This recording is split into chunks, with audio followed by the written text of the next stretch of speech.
On paper, it seems like the Blue Jackets had a pretty good 2025 draft. Do the experts agree? We've got Sebastian High here to talk about that on today's Locked on Blue Jackets.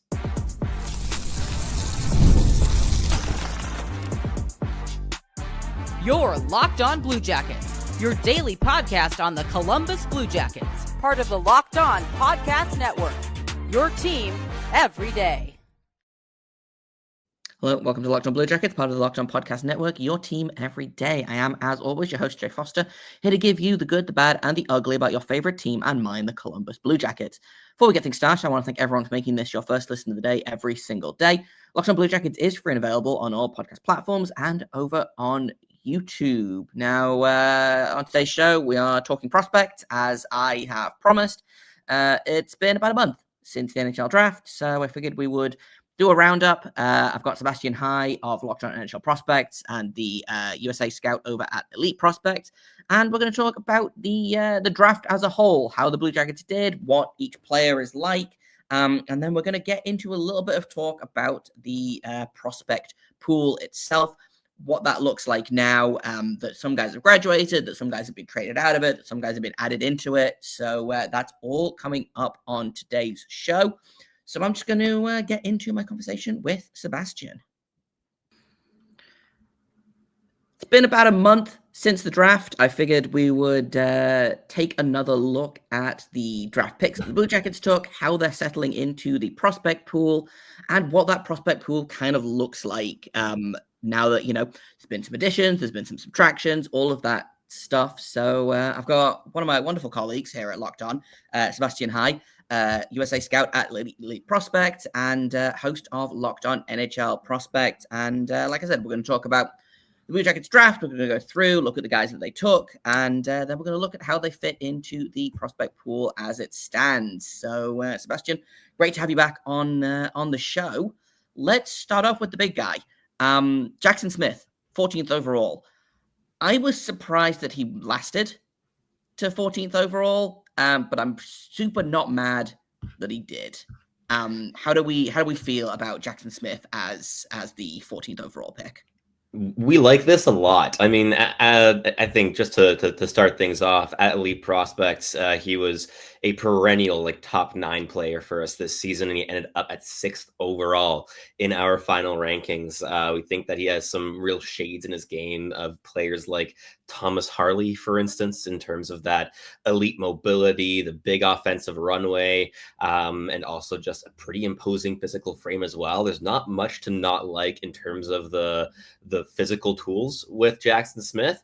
You definitely still have to refine a little bit on the decision-making side, but I mean, look, this is an 18-year-old kid. That's going to be the case for almost anyone you're drafting outside the top 5 in any given year. So I think he was a fantastic target. And even though there's a bit more weakness down the right side, perhaps in the prospect pool with Columbus on defense, especially after losing David Jiricek, I think that in this player, you had easily the best defenseman left available. And in my eyes, very clearly the second best blue liner in this draft class after Matthew Schaefer. So Radi Murtka may have been a bit more of a natural fit if he'd been available, but he wasn't. And even though Logan Hensler, I think, was maybe a bit underrated at the end of the season, he went lower than I thought he should to the Ottawa Senators at 23rd overall or something. At 14th, you really, really can't hope for much better than Jackson Smith. You have some borderline top pairing upside in this player, and you take that swing all day, every day.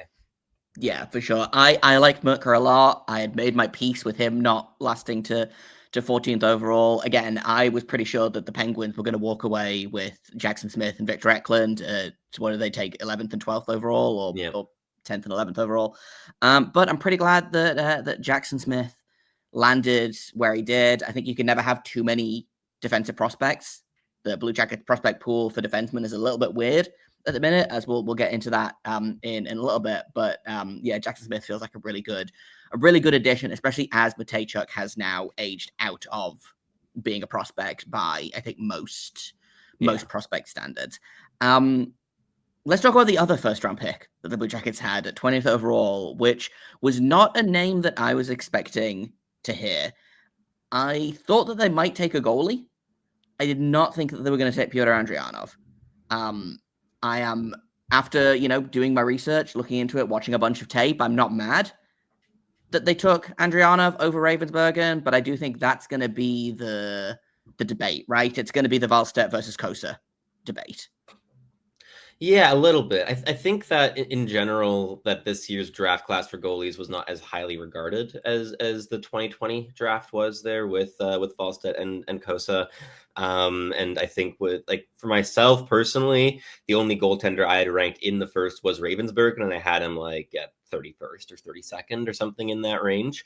I think with Ravensburg, you're going to get probably a good starting goaltender at some point, if nothing exceptional. But with Andrianov, I think you have a bit of a higher ceiling, but also a lower floor.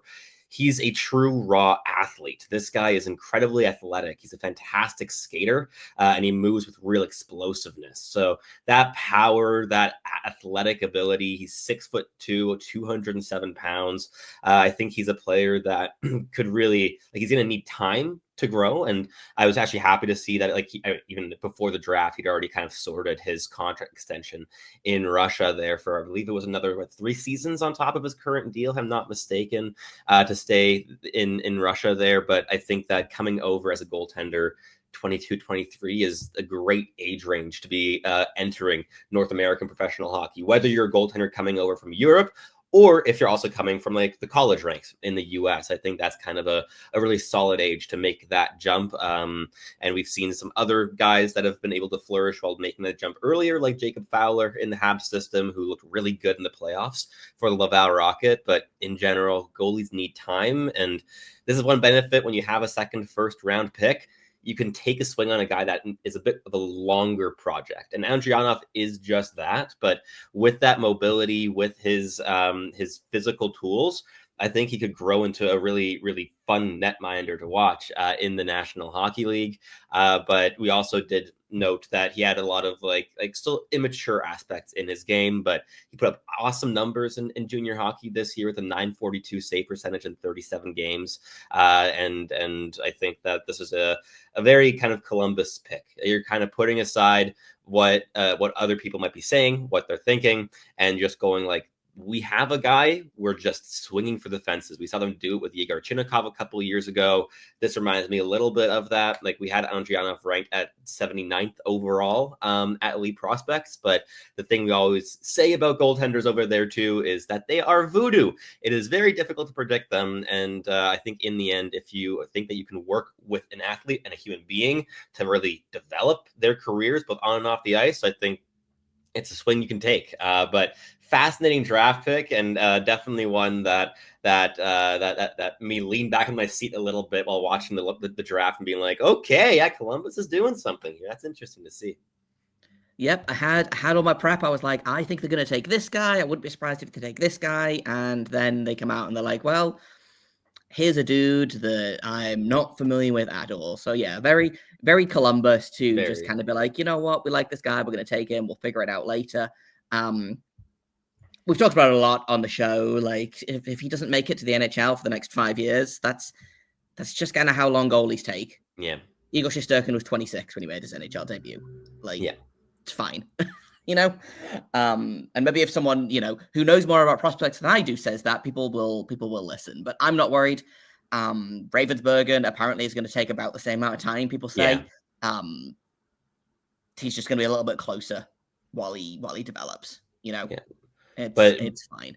But Andrianov is going to be in a great professional environment in Russia, and the challenges he's going to face is also there's a reason that Russia is a goalie factory, especially in the last decade or so.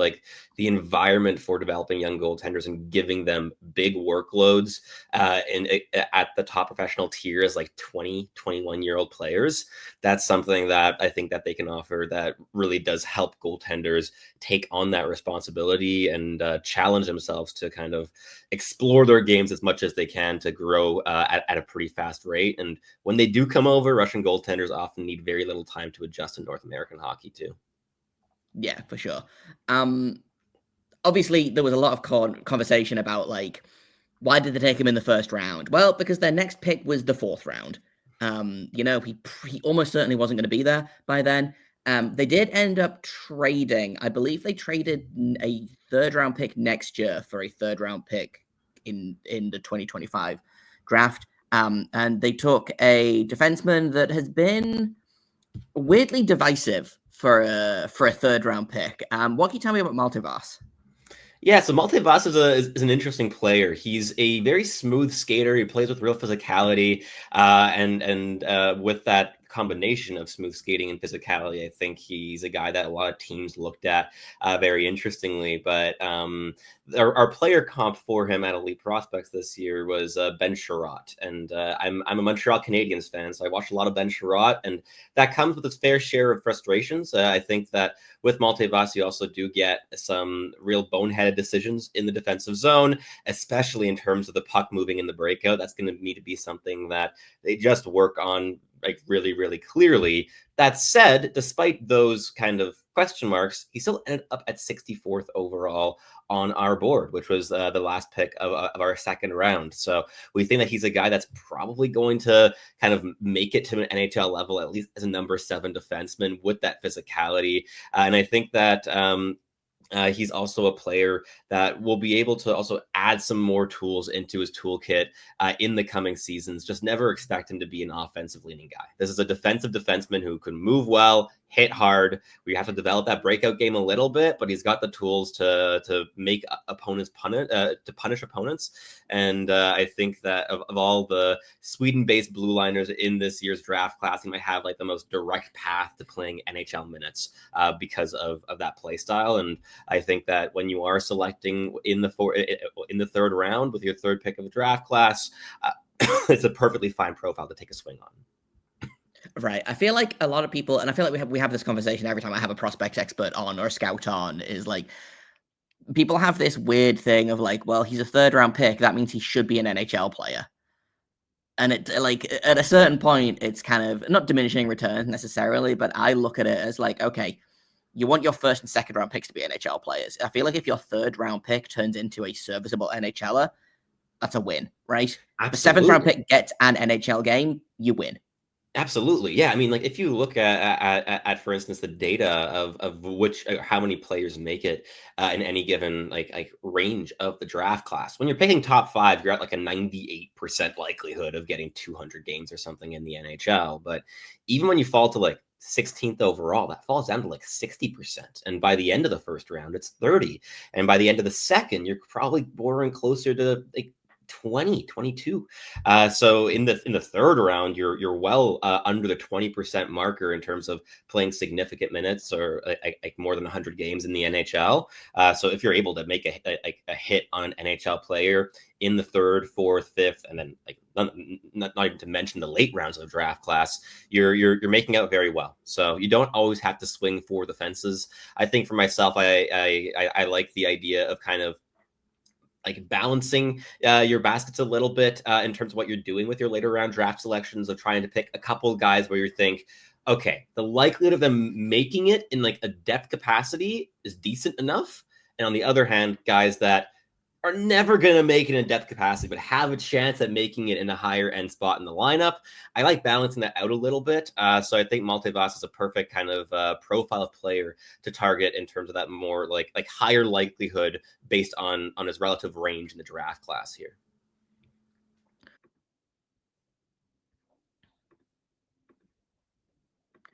I've got more from the NHL draft with Sebastian in just a second, but first I want to tell you all about Game Time. Have you ever decided at the last minute to head to a ball game with friends or family? Maybe it's game day and you suddenly realize that you want to be in the stands, and that's exactly where Game Time comes in. It is the easiest way to grab last minute tickets without the stress, and with the money you save on tickets, you can splurge on food, drinks, merch, or even invite a bigger group to come with you.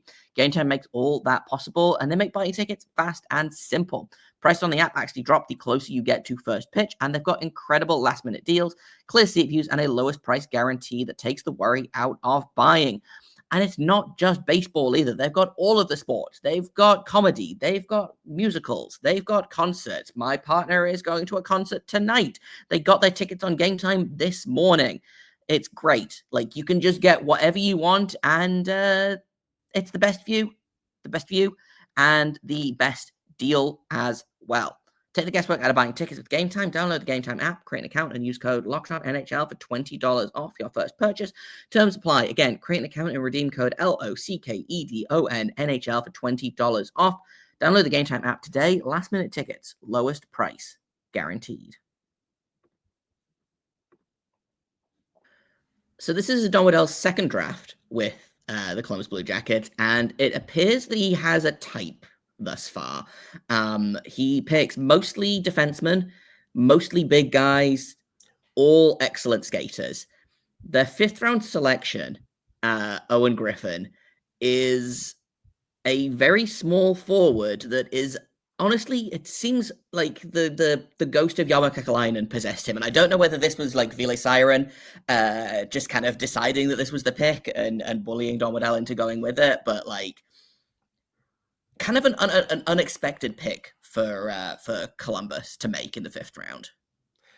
I really like this selection for the Columbus Blue Jackets. He's got like Owen Griffin is not the biggest guy, as you mentioned, right? He's just about 5'10", 160 pounds as a right shot center. He excels defensively, and he's got that dog in him. This is a true competitor, and he's also really good, like tactical mind. He's able to make quick one-touch plays, connect with his line mates. He's really kind of a glue guy on a line that's able to do a lot of the more difficult things. But what really set him apart this season, why I think I would have picked him higher than where he landed on draft day personally, is that later in the season, he really unlocked this like clinical goal scoring ability, especially in the playoffs. I mean, 16 goals in 21, 22 playoff games en route to an OHL final with the Oshawa Generals. This guy was really lights out. He scored only 22 goals in the regular season in 62 games. He was really ramping it up in the postseason, and he's able to combine some real like hard skill middle drive. The reason we like him, while he is an undersized player, is that he plays the game in a very middle-driven way. He's not a guy that gets pushed to the perimeter, not a player like Jordan Dumais, for instance, who does his work from the boards, struggles to get to the middle of the ice. Owen Griffin lowers the shoulder and gets to those tough spots. And I think when you pair that with ever-improving speed and dynamism, that's also really taken a step. You have some like third-line upside here. I think you're not going to get a top sixer out of Owen Griffin, but in terms of a guy that could like fill a spot down the lineup, plays the game the right way, is like just engaged and intense, shift to shift to shift. You could do so much worse in this range of the draft. So I quite like the selection. Yeah, again, it's the fifth round. Why not? Yeah. Right. The thing I wanted to ask with regards to Owen Griffin is obviously he had kind of a quiet start to the season and then took off. Is this a case of a player getting hot at the right time, or do you think that something just kind of clicked with his game? Because obviously, like you said, he had 22 goals in the regular season and then 16 goals in like 21 or 22 playoff games. And it's very Sam Bennett of him. It is. Is it him getting hot at the right time, or is this just, do you think like this is him, something clicked halfway through the season and he was like, oh, this is the kind of player that he is, if that makes sense? I'm not sure I watched enough of him to like fully track trends throughout the season this year with Owen Griffin. But what I did sense in the playoff games that I watched is that the playoff environment, when the competitiveness gets upped, he goes up by like an extra 50% of like what most players are able to offer. I think he's a player that thrives in those environments with that adversity, and he may very well be the 1C as well next season with the Oshawa Generals, which could be a lot of fun to watch as well. So I'm excited to see what he has to offer next season, and I think that Columbus is, also as a team that selected players like Luca Pinelli in the past, this still kind of fits in. Maybe, right, like as you mentioned, maybe it's not a Don Waddell pick, might be a scouting staff pick, but I think that he's going to be in a solid organization here to really value what he brings to the ice. Yeah, for sure. And the organization obviously pretty familiar with Oshawa. I think they probably spent a bunch of time watching his teammate Luca Morelli, who we'll talk about in a second here. But yeah, just again, a real surprise of a draft pick that I'm not mad about at all, because he's the exact kind of, and I'm sure you know this, but he's the exact kind of prospect that I love to watch. You know, like we talk about Luca Pinelli, we talk about we don't talk about Gavin Brindley because I'm still sad about it, but like that kind of player, you know, of yes, he might be small, but that's not his problem. He's going to make that, you know, if that's a you problem, then that's a you problem. He's going to make it your problem. So should be a really, really fun player to watch next year. Next player they took is, again, kind of a why not type pick, right? They picked Victor Hedden-Raftheim, who, we were talking about this a little bit off mic. You're not super familiar with him, but obviously your network at Elite Prospects has done their due diligence on him. So what can you tell us about him? Because he seems to be like the real mystery bag pick of the draft for the Blue Jackets. Yeah, so he's a big defenseman. He's 6'4", 187 pounds, and a left shot. So he's pretty tall, quite lanky still. He's going to have to fill out his frame in the coming seasons, and he's not a big point producer. I mean, he played in the J20 this year in Sweden with Brynäs, and he played in 34 games, and he scored 1 goal and 4 points. You're not expecting him to lead your offense from the blue line, but he was still able to produce some real offensive flashes. There are often flashes in a pan and not overly consistent, but there is a level of creativity and desire to make something happen to see that at times. But it's something that will definitely have to be worked on if you want that to be like a consistent element in his NHL game, where he can be that kind of like relatively physical, fairly good skating defenseman who can lock things down defensively, and then maybe once or twice a game does something that makes you raise your eyebrows in the offensive zone a little bit. I could see that being like a kind of reasonable trajectory for this player. But I think most notably is this is just a true project. He's one of the younger players in this year's draft class. He's born less than a month before the cutoff for the 2026 class. So you're buying yourself some time with this player to kind of see what he's able to develop into. And Brynäs is a solid development system as well in Sweden. I'd love to see what he looks like in a professional environment this campaign.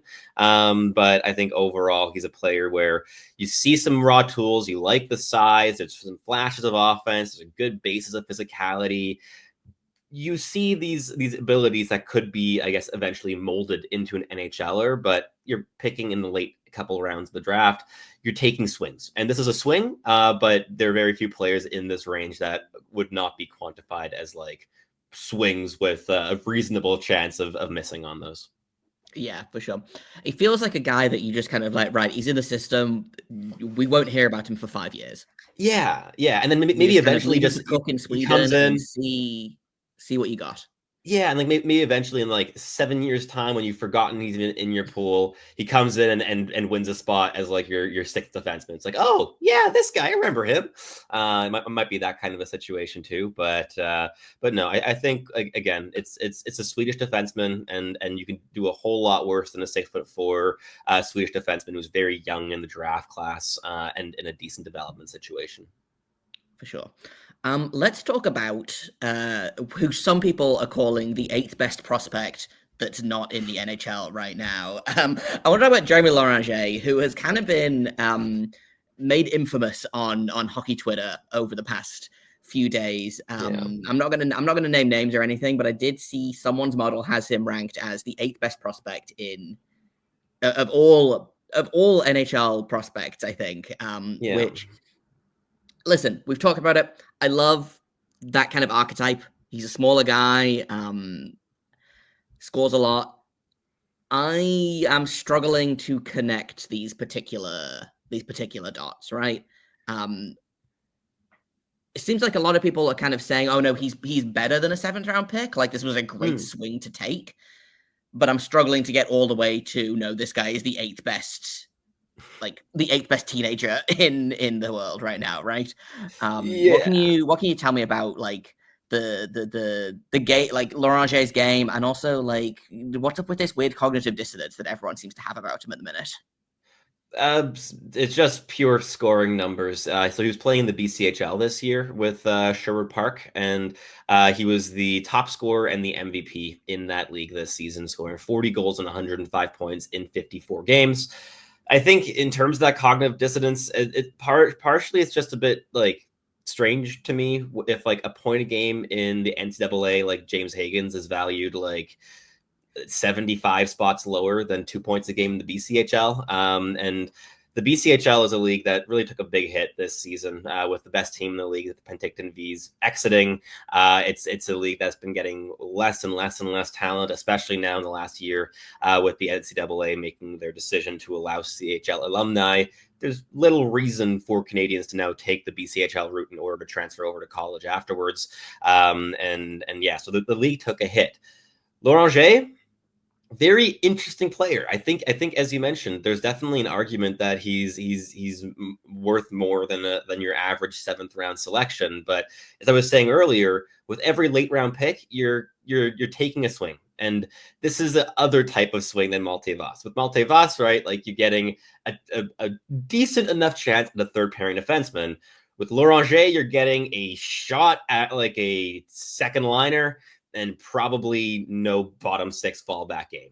He is one of the most physically immature players in this year's draft class for us at Elite Prospects. We rank all of the players' tools on a 1 to 9 scale, with a 5 being average. So most players have their tools rated between like a 4 and a 5.5 or a 6. Loranger's physical attributes were a 2.5 for us this season. Like, it needs work. 161 pounds, struggles in terms of getting to the middle of the ice, but he still does have a hard skill foundation. He battles, he tries to protect the puck, he tries to cut inside. These things could work sometimes against this level of competition, but against the college ranks next season, it's going to definitely need another level. But his combination of motor and fearlessness, I think, are 2 attributes that can really help him kind of go over that hump, because there's a real level of dynamism and creativity with this player. And I mean, the scoring definitely speaks to that as well, but he can really, really just dominate on a shift-to-shift basis. He's very noticeable in transition. He's a good skater, handles the puck well at pace. I think that he's a player that could eventually maybe make it as a like middle 6 NHL scorer, but you're probably talking about a 10% shot of that happening. But if that happens, that's going to be one of the best 7th round picks of this year's draft. So if it works, it's awesome. If it doesn't, it's a 7th round draft pick. I just think that if you're setting the expectations for your 5'9", 161-pound 7th round draft selection to be the best prospect in your pool, which I don't think any Columbus Blue Jackets fan actually thinks or believes, you're probably not setting yourself up for success. But he's a very interesting guy to add into the fold, and I think that next season, as he goes over to the University of Nebraska Omaha, it's going to be a really nice kind of test for him, because he's going to have to adapt the way he plays the game and the way he's able to make a difference on a shift-to-shift basis. But a bit like a couple other players in this draft class, he's also very young. He's a June 15th, 07 birthday, got a little bit more runway. So I like this pick, just maybe not as much as some NHL people out there. Yeah, he feels like you said, it's a Vast feels like a medium risk, medium reward kind of pick. This is a high risk, high reward kind of pick. I'm really interested to see what he does in college next season. And I'm not gonna compare him directly to this player, but I do believe that Kent Johnson was a player that won the MVP in the BCHL and then went to the NCAA next season. They are obviously not equivalent players, but there is precedent for this kind of thing happening. And that's all I've got for today. Tomorrow we will be bringing you more conversation with Sebastian. We're going to finish talking about the prospect pool, and we're going to talk about a couple of key prospects as well, where they're playing next year, how important that is, and we'll also talk a little bit about the goalie voodoo and how the goalie prospect pool is shaping up as well. So that's all coming up on tomorrow's episode of Locked On Blue Jackets. Thank you for listening to this episode, for making it your first listen of the day every single day. Locked On Blue Jackets is free and available on all podcast platforms and over on YouTube. You can find me on Blue Sky at JAKOBFORSTER. You can find the show at LO_Blue Jackets on Twitter and LO-Blue Jackets on Blue Sky. If you have comments, questions, criticisms, you can email me at lockedonbluejackets@gmail.com. And thank you once again for listening. Until tomorrow, make sure you stay locked on.